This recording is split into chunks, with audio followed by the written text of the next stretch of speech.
Falar sobre uma mistura que tem tudo para dar errado. Álcool e adolescência. Não combina nada. Tanto que está previsto em lei como ação criminosa. Mais uma questão que merece debate. E que pode ser evitada com um bom diálogo aberto entre os pais e os filhos, desde a infância. Além do bom exemplo, é claro. Confira agora uma reportagem especial sobre esse assunto. É com o Celito Esteves. Tá aí um mergulho perigoso, seja na idade em que for. Sim, porque em qualquer fase da vida, as consequências pelo consumo abusivo do álcool podem ser desastrosas. E quando se pensa só mais um pouquinho, pode ser igual a vou me arriscar mais um pouquinho. É um assunto delicado, não muito agradável de se falar na mesa de um bar, mas foi sim onde buscamos opiniões de quem já foi adolescente e já viveu as tentações da idade. Eu sou totalmente contra a bebida na adolescência. Na minha casa era expressamente proibido, tanto bebida quanto qualquer outro tipo de... qualquer outra coisa, cigarro, qualquer coisa. Meu pai cuidava muito, meus pais cuidavam muito disso. Eu não sou a favor do incentivo, mas não sou a favor da proibição. Então eu não acho que você tem que incentivar um jovem a beber, mas eu acredito que quando você impõe limites e explica o que pode causar, eu acho que é muito mais fácil. Curioso e preocupante o tema que afeta de formas diferentes pessoas e famílias. O que não muda são os números coletivos do efeito álcool, especialmente quando combinado com a palavra excesso. Tá aí um assunto que chama atenção por conta da preocupação que gira em torno dele, que é até resultado de pesquisas feitas na área de saúde. Se você pensa que a maior causa de morte entre os adolescentes são as doenças, você está enganado. O que mais provoca mortes nessa faixa entre 14 e 18 anos de idade é o consumo de bebidas além da conta, que acaba provocando acidentes de trânsito. A longo prazo, existe um prejuízo grande, né? Se não morrer por acidente de trânsito, com o tempo a droga vai causar lesões em órgãos, principalmente no nosso fígado. Mas isso é lá no futuro, quando já está maduro, né? Quando já está numa certa idade. Isso não vai acontecer agora na idade do jovem. Por isso que ele não...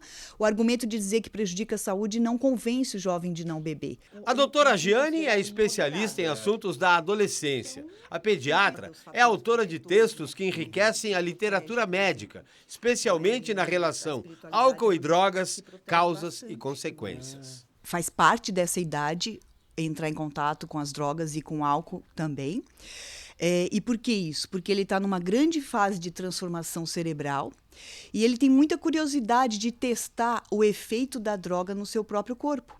Está no foco de youtubers. Essa gravação é no ABC Paulista. Quantos anos você tem pra beber cerveja? Quantos anos? Pode falar, eu não sou da polícia, não. É sério? Tô me sentindo um velho aqui, ó. Menina de 14 anos começou a beber. Passeia por produções independentes, feitas por adolescentes mesmo, que lançam alertas sobre a causa. Estamos começando mais um vídeo do Papo de Interneteiro e hoje vamos falar de um assunto muito polêmico: bebida alcoólica na adolescência. A lei 14.592 proíbe vender ou oferecer bebida alcoólica para menores de 18 anos, mas infelizmente não é isso que acontece. Entre os mais vistos está uma pegadinha. A cena montada em frente a um mercado é de um menino pedindo ajuda para comprar bebida. Você não pode. Por favor, não pode, você é menor de idade. A maioria das pessoas age de forma correta perante o que a lei determina. A maioria, não 100%. Você pode comprar uma garrafa de cerveja pra mim? Você já comprou? Uma garrafa de cerveja? Caraca, a mulher viu ali no... Você tem que esperar ali, então, do outro lado, ó. A simulação aí é de um caso na rua, mas o que os estudos apontam é que é nas baladas que as portas se abrem para a maioria dos jovens. O quanto se avança nessa passagem vai dar permissão de cada um. E depois ele consegue, com o tempo, com o amadurecimento, controlar o uso e até parar de usar. né? A maioria dos jovens vai acontecer dessa forma. Só os que são mais vulneráveis, que têm algumas condições, é que vão se tornar dependentes. E claro que quanto mais cedo esse cérebro entra em contato com a droga, mais quadriplica a chance dele se tornar dependente na vida adulta. A pesquisa do Centro de Informações sobre Saúde e Álcool revela que 44% dos jovens têm o primeiro contato com bebidas alcoólicas em festas. 18% entre amigos, 14% adquirem as primeiras bebidas no comércio e 9% na família. Mas é verdade também que os riscos são traçados pelo perfil de cada pessoa. A ansiedade pelo momento dessa, digamos, liberdade pode ser reveladora. Vou lá no supermercado, vou com o RG colado na testa e vou comprar uma vodquinha pra ver no que dá a firmeza. Então segura essa fita aí.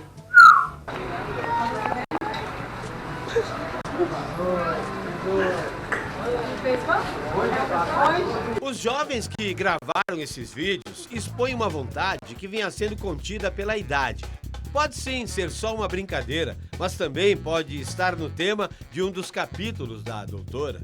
Quando o lar não é adequado, quando não tem apoio, respeito, amor, ele vai ser influenciado por outras coisas que são fora do lar. Ele não mede consequência, o que vai acontecer depois. Isso não faz parte do funcionamento cerebral de um jovem. Então, se ele está inserido nesse tipo de contexto, ele com certeza tem mais risco de entrar em contato mais precocemente e aí aumenta as chances de se tornar dependente. No contexto desse debate, há um propósito que vai de encontro a metas da Organização Mundial de Saúde: reduzir em 10% o consumo nocivo de bebidas alcoólicas até o ano de 2025.